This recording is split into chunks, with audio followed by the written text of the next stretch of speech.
So we eventually make our way to the helipad and meet up with side character number 2, Malik. You know how it goes, Malik. Duty calls. And that's about all the insight we'll get into Adam's newly found change of job. Maybe he's feeling frisky from his SWAT days or wants to see how well his augments work. Now that I think about it, why does Adam have built-in sunglasses? I mean, his eyes are implants and would give him all the computer displays he'll need, so why have sunglasses built into his face? We then discover that 6 months is in fact way too short a time frame to come back from the dead. Thank you, narrative, for noticing, and we can challenge Malik on how awesomely manly we are. I'm fine. Go Adam characterization. The same way Pritchard is our side character for supporting Adam on everything technical, Malik is our support character for getting us from point A to B. In that respect, these characters are doing their role and not stealing the spotlight. We talk to Seraph in what appears to be a cross between an osprey and a harrier, and discover the hostages' takers are a pro-human purity group. Seraph believes it's due to the transfer of the Typhoon project. Adam brings this up in relation to the attack on him and Megan, and Seraph's about to say something about it, but Adam will have none of that. Who is on point for these guys? We learn, thank you again narrative, why Adam was called in and not the local SWAT. Seraph needs someone he can trust to get in and secure the Typhoon. Who better than his newly augmented head of security who is ex-SWAT? This actually makes sense as Adam is now motivated by revenge on what happened to him and Megan. Any ties to that day, like the Typhoon, would get him deeply motivated and curious to see if there's a connection, although why he'd only go alone is unclear. The question then becomes, what was Adam doing during his 6 months on sick leave? Just sitting around or busy researching his enemies and their motives? Unless he was completely incapacitated, I'd find it hard to believe he'd just sit around by himself. The narrative has yet to tell us. We then learn the further importance of the Typhoon and its value to the company. It needs to be kept a secret. To Seraph, this is mostly a business opportunity about to be lost, as well as to save his employees, while to Adam it's about finding about his life-changing event. This raises the stakes from a simple conflict and connects the scenes. So far, the plot is doing a good job. We discover the leader of the Purity Group, Zeke Sanders, was a military vet and once an augment, but apparently had them removed. This provides some nice contrast with Adam's condition.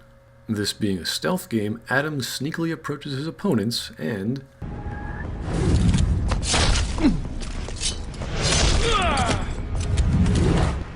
Whoa, back up here. Did a telescopic blade just pop out of his arm? I know they gave him cybernetic limbs, but what's with the Guyver arm swords? Wait, is it 2 blades per arm? Is there some sort of 180-degree pivot point for these things? Now, this isn't a huge surprise, as I did watch the marketing. But wait, did Adam call up Seraph, say, after the day of his first surgery and go, "Hey Seraph, thanks for saving my life and giving me arms and legs, but why did you put swords in them?"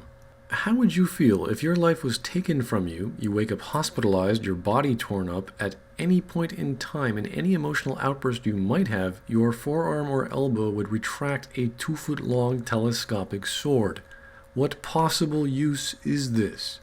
Aside from juvenile thoughts, is Adam even happy about this? Did he thank Seraph? Is this his means of revenge? I mean, he is potentially out for it, but we simply don't know how. Isn't cybernetic superstrength enough to kill, let alone having the opportunity empowering enough to fuel his revenge? All I can think of their use is to make Adam a murderer with a very obvious MO, which you have the option of making him become. What kind of contract did Adam sign with Seraph? Due to Adam being nearly killed, I'd imagine he wouldn't be sleeping rather well the first few months, with potential post-traumatic stress and revenge on his mind. It's also safe to assume he wasn't having any intensive dreams or vivid nightmares, and sleeping only on his back or front. If he was on his sides or in the fetal position, well, he might have just impaled or sliced himself. Anyway, this would have been much more acceptable and believable if the blades were an augment that the player had to unlock, and they were completely part of gameplay, implying that Adam never had them before and was simply unaware, like all the other augments that haven't been turned on yet. We could then chalk it up to gameplay and story segregation, and not Adam spent 6 months in rehab practicing bonsai on oak trees, while everyone else who came to visit him throughout thought he just had a pet Wolverine destroying his clothing and furniture. So we then learn again that Adam, even augmented, does not use his arms at all for crawling around in ducts.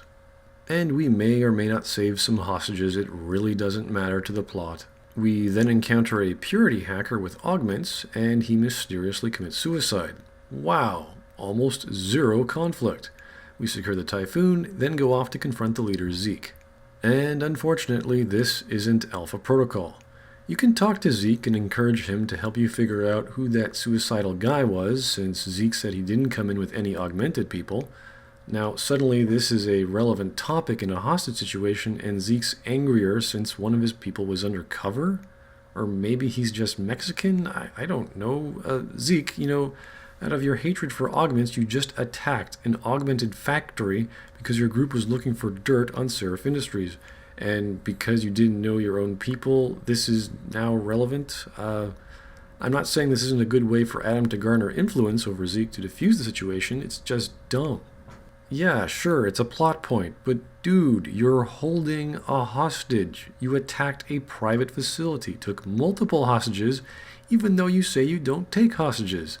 Set up a timed bomb for them, trashed the place, stole things while civilians were still at work, and then SWAT was called in. What? Are you saying this was one giant plot set up by some guy you barely knew? That makes Zeke incompetent in any regard. Having a traitor in your midst isn't the cause of all your problems, especially right now. All this scene tells us is there's someone mysterious using augments within a pro-human purity terrorist group. But the premise already showed us almost every part of this type of scenario in a fraction of the time.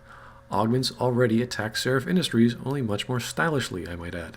So aside from getting that dead hacker's body as a plot coupon, we've learned nothing we didn't already know. Pritchard still didn't plug that loophole because the hacker got through. The plot simply told us someone else is behind it, which makes this entire situation almost pointless. Fortunately, Adam can talk Zeke into trying to get him to help discover who that hacker was, and we can let him go. Unfortunately, this isn't Alpha Protocol, and Zeke's efforts, if there were any, again, have nothing to do with the plot. The only real value I can see after all these trials is Malik's opinion of you can differ, and we get a little exposition on Adam's past in Mexican Town.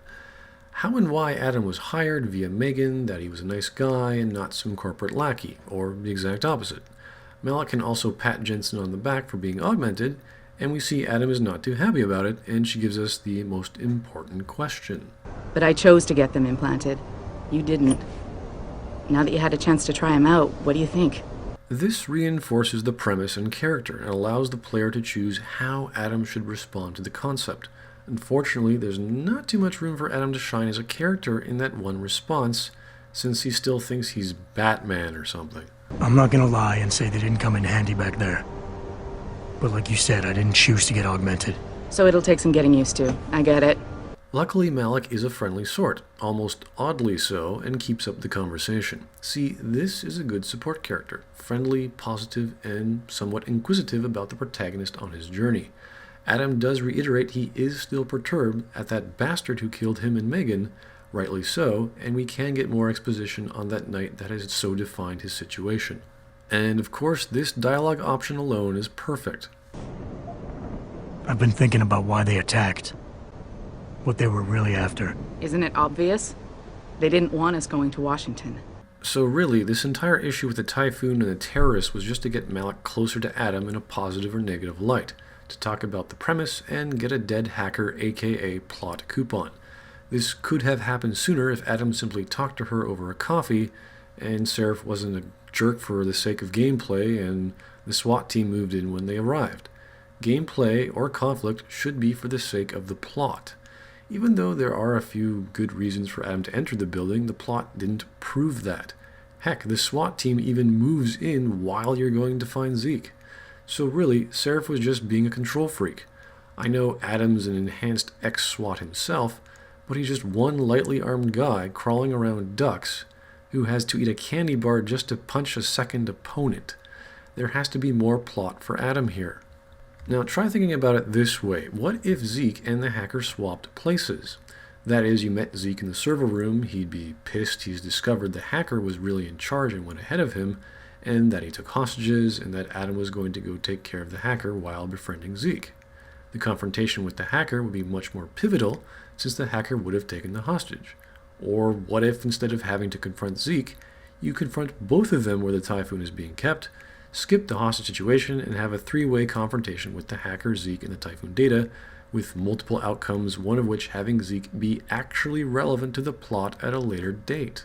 I certainly thought that would have been the case, since there's multiple outcomes, but Zeke's a nobody, and if SWAT acted immediately, the hacker wouldn't have had time to even get near the Typhoon, and the hostages would have been freed.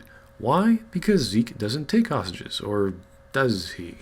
In writing, it's good to put characters in situations they don't want to be placed in or that compromise their ideals. Now, I'm not saying the hostage situation wasn't a good showcase of Zeke's character, but we don't really care about him.